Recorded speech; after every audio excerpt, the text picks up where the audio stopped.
So everyone knows, right?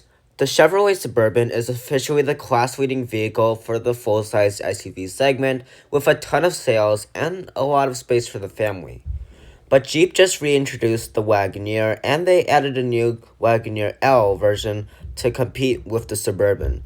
So is this Wagoneer L good enough to take down the Suburban? That's what we're about to find out. So as always, let's get started with the trim levels.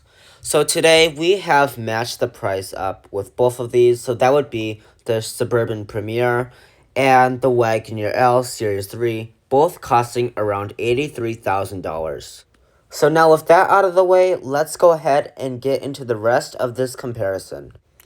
So both of these have been updated recently, so we have the new big and boxy design.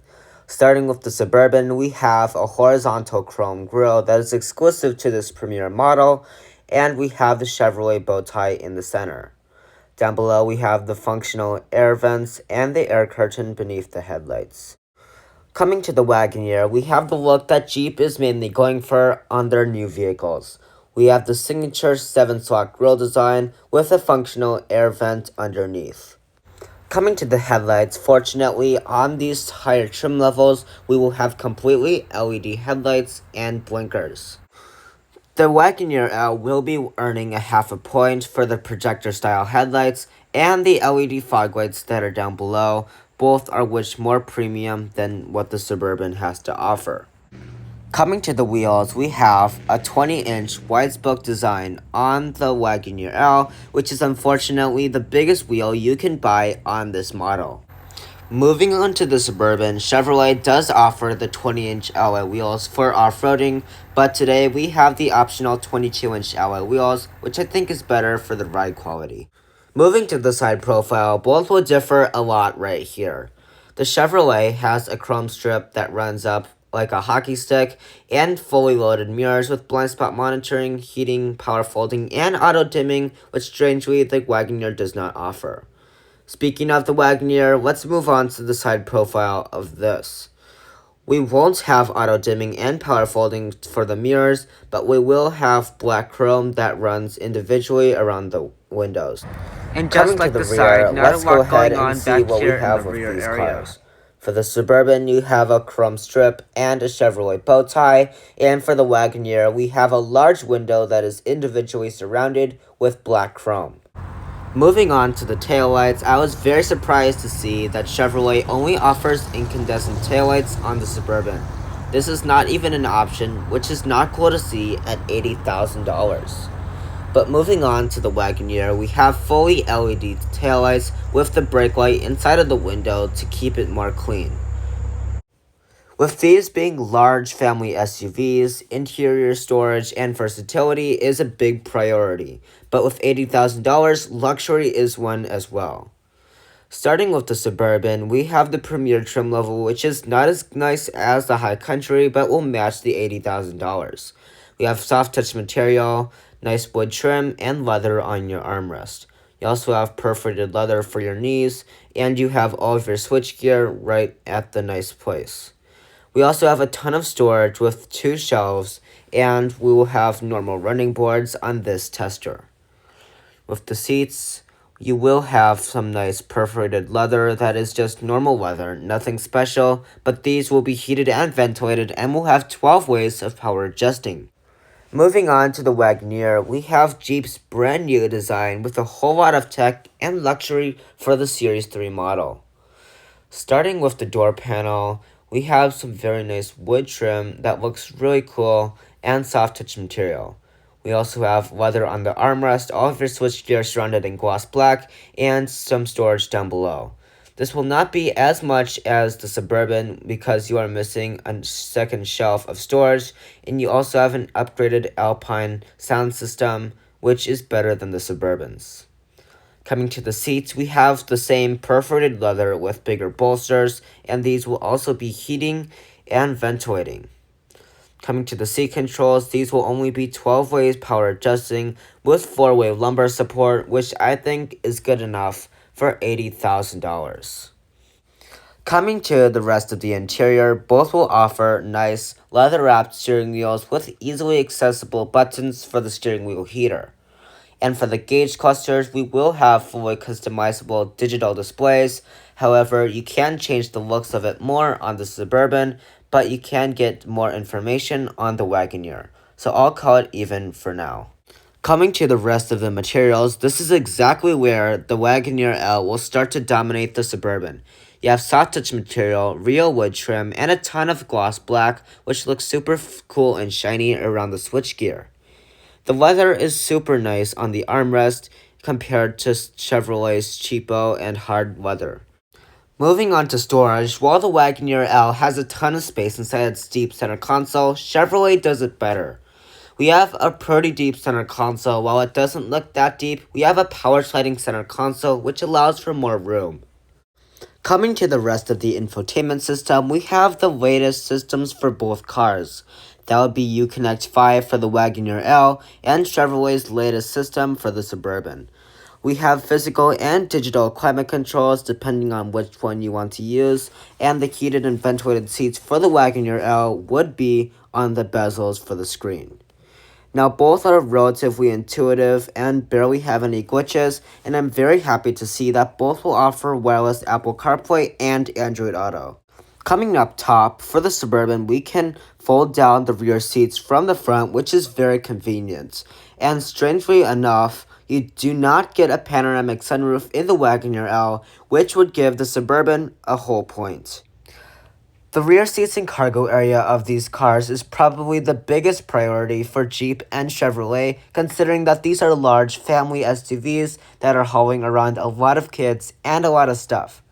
Starting with the Wagoneer, on the door panel we have soft touch material, wood trim, nice leather, and some plastic and a lot of storage space down below. You also will get a bottle holder down there, and I'm happy to see that we get sunshades so you don't have to put on a suction cup one like you do in the Suburban, since you don't even get that as an option. That is unfortunate, so I will give Jeep a whole point for that.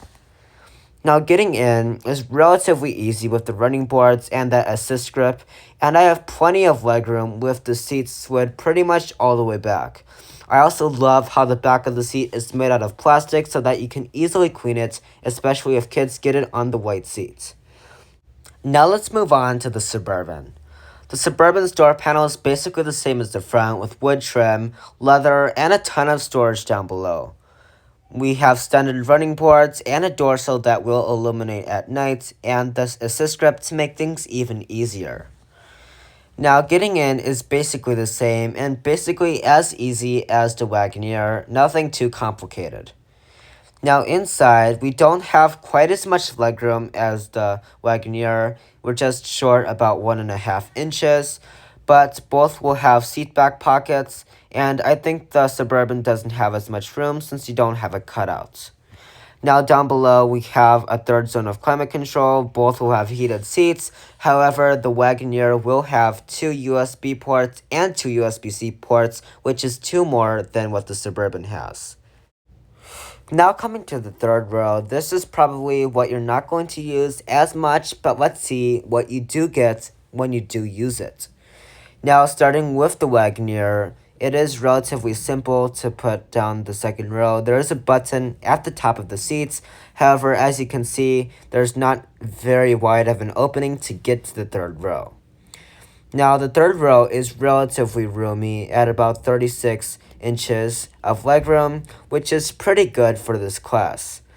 Now, pulling that back, as you can see, I have a ton of room, and I also have a lot of amenities.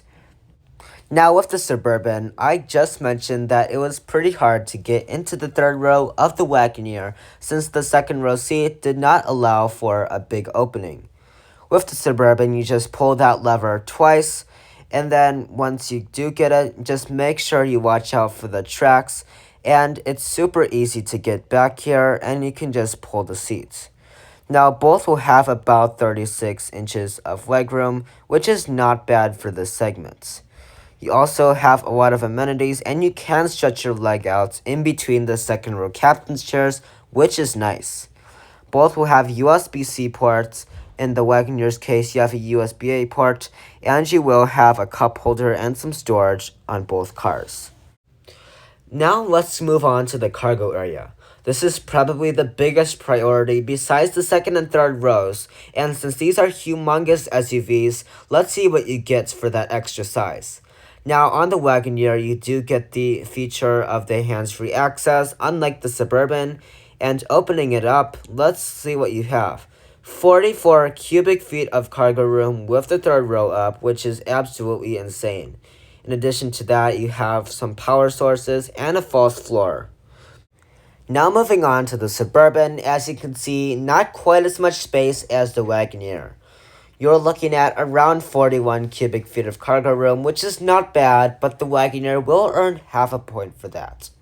Now you do also get a false floor, and you can easily fold down the third row with a power operating switch in both cars, which is a nice thing to see.